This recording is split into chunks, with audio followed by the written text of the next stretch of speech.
So this is a brief video on the components that I'll be using in my O2Q 6-speed swap in my 2.5 liter Volkswagen project, which is the gray Jetta.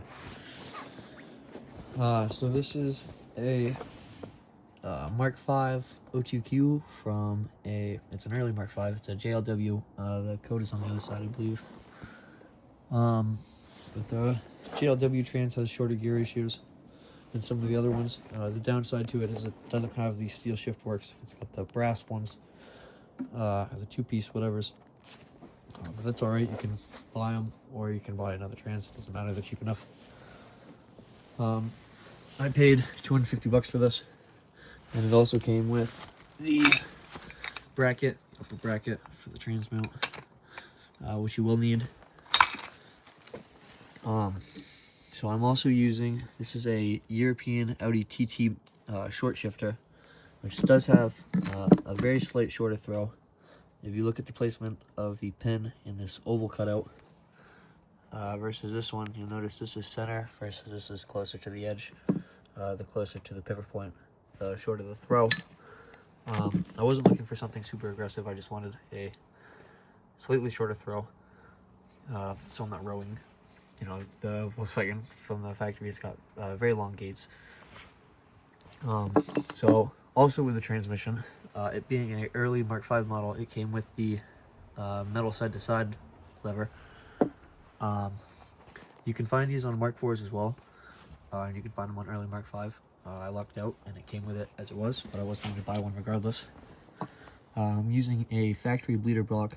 However, I've disassembled it. If you remove this clip right here, you can remove the bleeder valve there. And there's a little yellow daisy looking thing. It's a restrictor valve that you can take out. I've removed that so it has an unrestricted flow like the spool blocks and whatnot. This is a USP braided line that I'll be using with the unrestricted factory block. And this is a Mark IV O2M 1.8T cable carrier bracket to use instead of the plastic ones which come in most of the Mark V and all the Mark VI. I believe all the Mark VI, don't quote me on that. That'll get rid of some of the slop. The goal is to get rid of all the slop in the shift setup. These are Urotuning bushings for the cable end. You notice these are all round. I only needed one of them, the smaller of the two sets, for the other cable, which is actually in the car still right now. This one, I have an IE set as well. IEs make a nice set. However, the brass sleeve on the inside was cracked and bent, so I'm not going to use those ones. I picked up a replacement, which is these here for the round one. However, the square is still good. I'm going to use that. And then finally I picked up, this is from eBay actually, but this is what the slider for the gear selector. It has a really nice fit. A lot better than the factory one, which is this little thing. If you look, it's really sloppy in the way it fits in there, and it's got a lot of wiggle room, and this is nice and crisp. I did purchase a lot of this from secondhand places and whatnot. This is from a online part out store, if you'd call it. I bought the transmission from someone on Facebook Marketplace, and then USP has the braided clutch lines.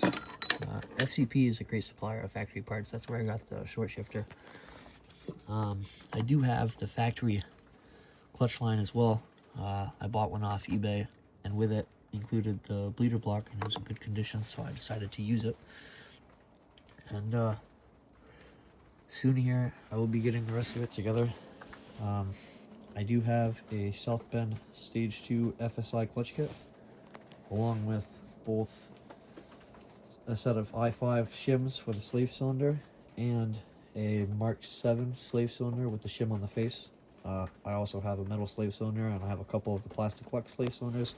I wanted to compare the stacks and how they all feel. I did notice that the new Lux slave cylinder has a significantly better feeling bearing than the one that came in the box in the South Bend kit. So if you do buy any of those kits, South Bend, TKM, spec, whatever, I would recommend buying a new slave cylinder, OEM look. You can find one Rock Auto or FCP. A lot of people haze on Rock Auto, but I like it a lot because you can find all the OEM parts, minus like the Volkswagen branding on them, but the OEM suppliers, Luck, Sox, Bosch, whatever, at a great price.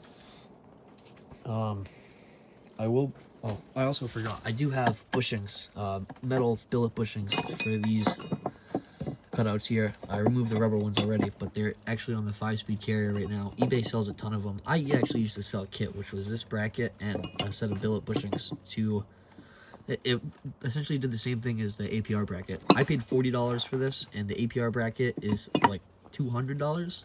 So food for thought if you can find one of these. And the bushings are like $15 on eBay. I imagine it's a significantly better feeling than the sloppy plastic wobbly bracket that comes on most of the OTQs. But yeah, questions, feel free to ask them in the comments and whatnot. And yeah, have a great day.